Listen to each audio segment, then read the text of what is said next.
कहाँ घुसा चला आ रहा है? ये नेशनल चैंपियनशिप है, कोई गांव का मेला नहीं। चल पीछे हट। साहब मेरे पास भी बुलावा है, मुझे अंदर जाने दीजिए। अरे भाई लोग देखो, इसके पास तो जूते खरीदने के पैसे नहीं है। ये 70 मीटर दूर निशाना क्या खाक लगाएगा? निशाना जूतों से नहीं, जिगरे और नजर से लगाया जाता है साहब। बहुत बोल लिया तूने। ठीक है, अब देखते हैं तेरी इस बांस की लकड़ी में कितना दम है। अगर तू पहले राउंड से बाहर नहीं हुआ तो मैं अपना नाम बदल दूंगा। यह कहानी एक ऐसे तीर की है जो कमान से नहीं बल्कि एक घायल कलेजे से निकला था। यह कहानी उस एकलव्य की है जिसने बिना अंगूठा काटे पूरी दुनिया को अपने कदमों में झुका दिया। आज आप देखेंगे कि जब कार्बन फाइबर का लाखों रुपए का धनुष फेल हो जाता है तो जंगल के बांस से बना एक मामूली धनुष कैसे इतिहास रचता है।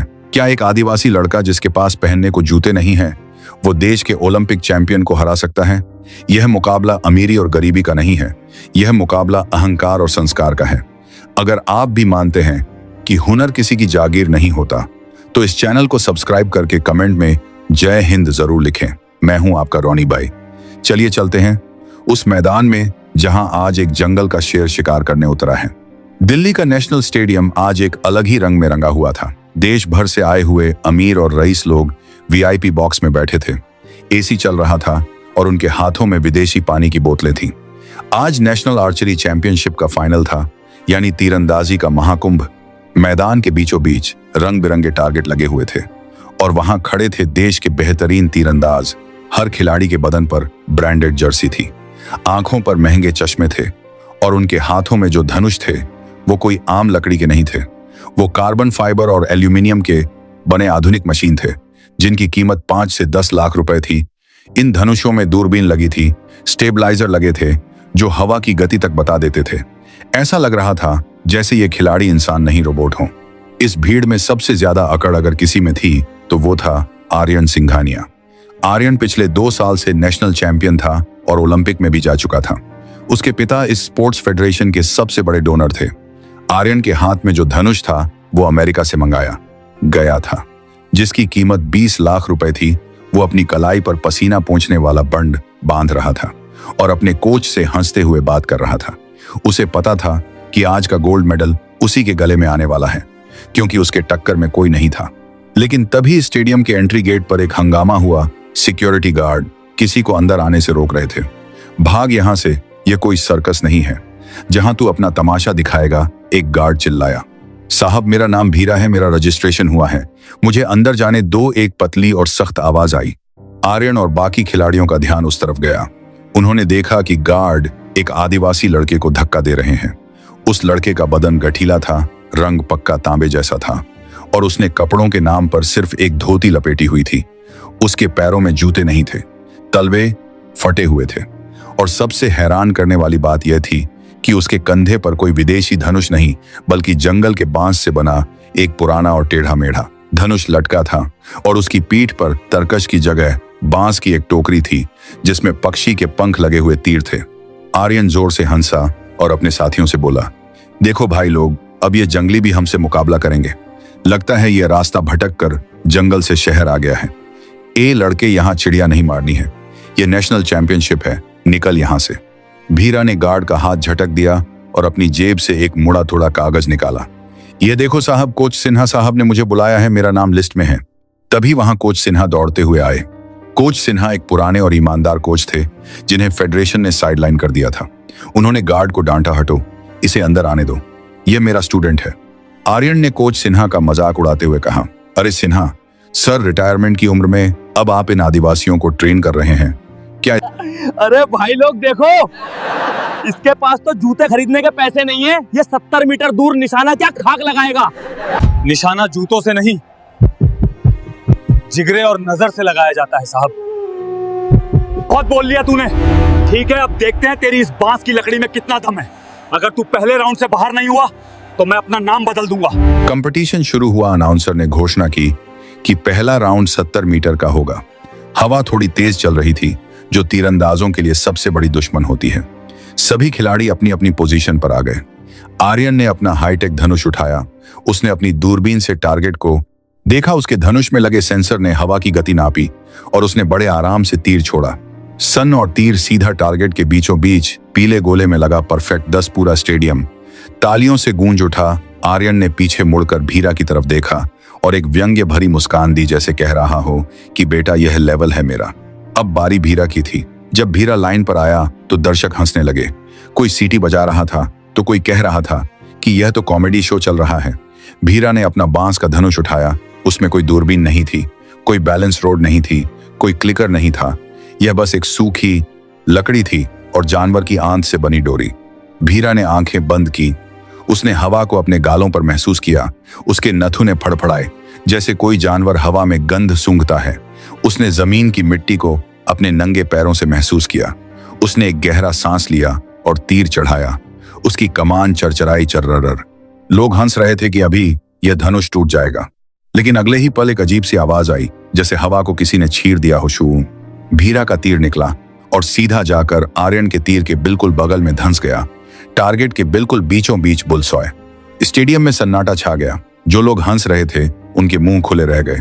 अनाउंसर भी एक पल के लिए चुप हो गया, फिर चिल्लाया, 10 पॉइंट्स। यह अविश्वसनीय है, एक देसी धनुष से परफेक्ट 10। आर्यन का मुंह उतर गया। उसे लगा यह शायद तुक्का है। उसने कोच से कहा, सर हवा का झोंका आया होगा इसलिए लग गया, अगली बार नहीं लगेगा। लेकिन भीरा का तुक्का नहीं था, यह उसकी तपस्या थी। राउंड दर राउंड खेल आगे बढ़ता गया।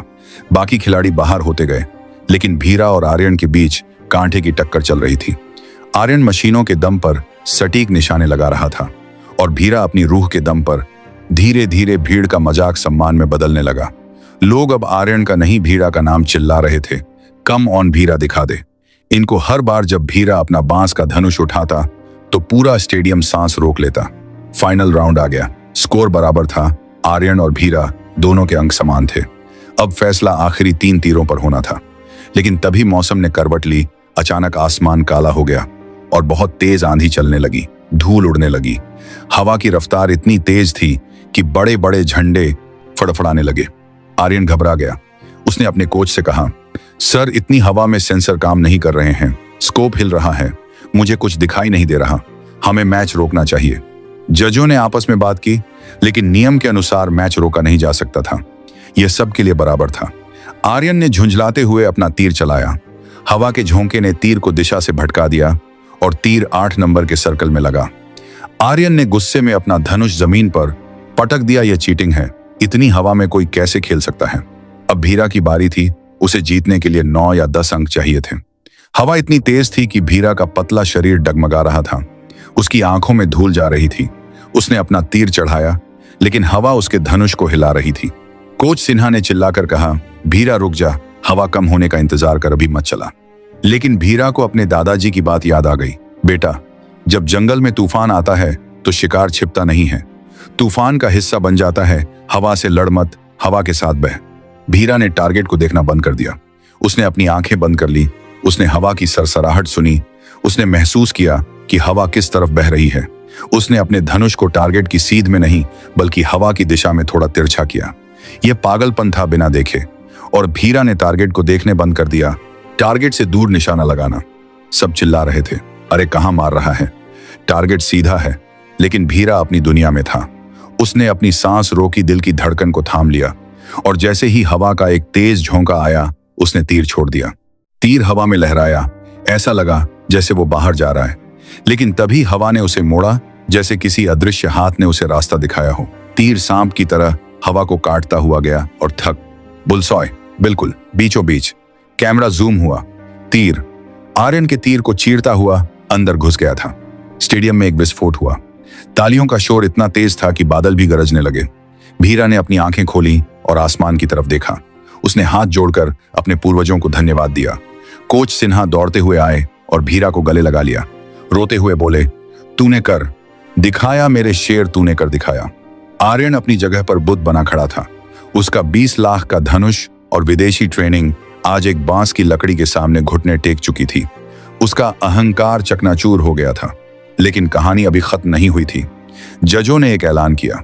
स्कोर में कुछ तकनीकी गड़बड़ी थी और नियम के मुताबिक अगर फाइनल में इतना करीबी मामला हो तो एक गोल्डन एरो यानी एक आखिरी तीर से फैसला होगा और इस बार टारगेट और भी मुश्किल होगा। जज ने कहा, इस बार टारगेट 70 मीटर दूर रखा एक छोटा सा सिक्का होगा जो उस सिक्के को भेद देगा, वही असली विजेता होगा। यह असंभव जैसा था। 70 मीटर दूर से एक छोटा सा सिक्का दिखना भी मुश्किल था। आर्यन ने मना कर दिया, मैं नहीं खेल सकता, यह पागलपन है। इतनी दूर से सिक्का किसी को नहीं दिखेगा। यह किस्मत का खेल है, हुनर का नहीं। भीरा आगे आया, उसने माइक लिया और कहा, मैं तैयार हूं। आर्यन हंसा, पागल है क्या, तुझे दिखाई भी नहीं देगा? भीरा ने कहा, मुझे देखने की जरूरत नहीं है, मुझे महसूस होता है। जजों ने अनुमति दी। आर्यन को भी मजबूरी में आना पड़ा। पहले आर्यन ने कोशिश की, उसने बहुत देर तक निशाना साधा, लेकिन उसके हाथ कांप रहे थे। उसका आत्मविश्वास टूट चुका था। उसने तीर छोड़ा और तीर सिक्के के पास से गुजर गया। बहुत करीब था, लेकिन लगा नहीं। अब भीरा की बारी थी। यह उसका आखिरी मौका था, दुनिया को साबित करने का कि आदिवासी पिछड़े नहीं होते, वो बस संसाधनों से वंचित होते हैं।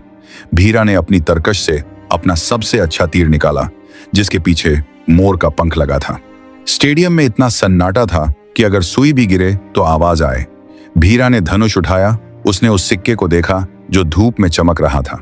उसने सोचा, यह सिक्का वो पैसा है जिसकी वजह से मेरे गांव के लोग भूखे मरते हैं। ये वो अमीरी है जिसने हमें हमेशा नीचे रखा। आज मुझे इस सिक्के को नहीं, इस भेदभाव को भेदना है। उसने प्रत्यंचा खींची। उसकी मांसपेशियों का एक एक रेशा तन गया। उसने इस बार हवा का इंतजार नहीं किया। उसने अपनी रूह की ताकत लगा दी और तीर छोड़ दिया। तीर एक सीधी लकीर की तरह गया, सनसनाता हुआ, और अगले ही पल एक धातु के टकराने की आवाज आई। टन। सिक्का हवा में उछला, उसके बीचों बीच छेद हो चुका था। तीर उसे लेकर पीछे लगे बोर्ड में जा धंसा। असंभव, यह शब्द हर किसी के मुंह से निकला। कमेंटेटर अपनी कुर्सी से गिर गया। आर्यन जमीन पर बैठ गया। उसने अपना सिर पकड़ लिया। भीरा ने अपना धनुष नीचे रखा। उसने कोई जश्न नहीं मनाया। वो शांत खड़ा था, जैसे उसने कोई बड़ा काम नहीं, बस अपना फर्ज निभाया हो। पूरा स्टेडियम खड़ा होकर उसे सलाम कर रहा था। बड़े बड़े मंत्री और अफसर जो कल तक उसे अंदर आने से रोक रहे थे, आज उसके साथ फोटो खिंचवाने के लिए धक्का मुक्की कर रहे थे।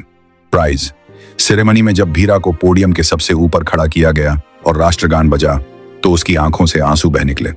उसे गोल्ड मेडल पहनाया गया। आर्यन दूसरे नंबर पर खड़ा था। उसने भीरा की तरफ हाथ बढ़ाया और बोला, भाई तूने मुझे हरा दिया, तेरी लकड़ी में जादू है। भीरा ने माइक लिया और जो उसने कहा वो आज भी इतिहास में दर्ज है। उसने कहा, साहब ये जादू लकड़ी में नहीं है, ये जादू पेट की आग में है। आप लोग मेडल के लिए खेलते हो, हम जीवन के लिए खेलते हैं। जब निशाना चूकने पर जान जाने का डर हो तो निशाना कभी नहीं चूकता। यह मेडल मेरा नहीं है, यह मेरे जंगल का है, मेरे उन भाइयों का है जिन्हें आप लोग अनपढ़ समझते हो। बस हमें मौका दीजिए, हम आसमान के तारे भी तोड़ लाएंगे। उस दिन भीरा ने सिर्फ गोल्ड मेडल नहीं जीता, उसने करोड़ों उम्मीदें जीती। उसने बता दिया कि अगर जज्बा हो तो बांस की लकड़ी भी AK-47 से ज्यादा घातक हो सकती है, और नंगे पैर पहनने वाला भी दुनिया की सबसे ऊंची जगह पर खड़ा हो सकता है। दोस्तों, भीरा की यह कहानी हमें सिखाती है कि अपने अभावों को अपनी कमजोरी मत बनने दो। तुम्हारे पास जो है उसी को अपना हथियार बनाओ। दुनिया संसाधनों से नहीं, साधना से जीती जाती है। अगर इस आदिवासी एकलव्य की कहानी ने आपके रोंगटे खड़े कर दिए हैं, तो इस वीडियो को शेयर करके दुनिया को बता दो कि भारत का असली टैलेंट कहां बसता है। कमेंट में अपने शहर का नाम और जय हिंद जरूर लिखें। मैं रोनी भाई फिर मिलूंगा एक और जोश भरी कहानी के साथ। तब तक निशाना साधे रखो।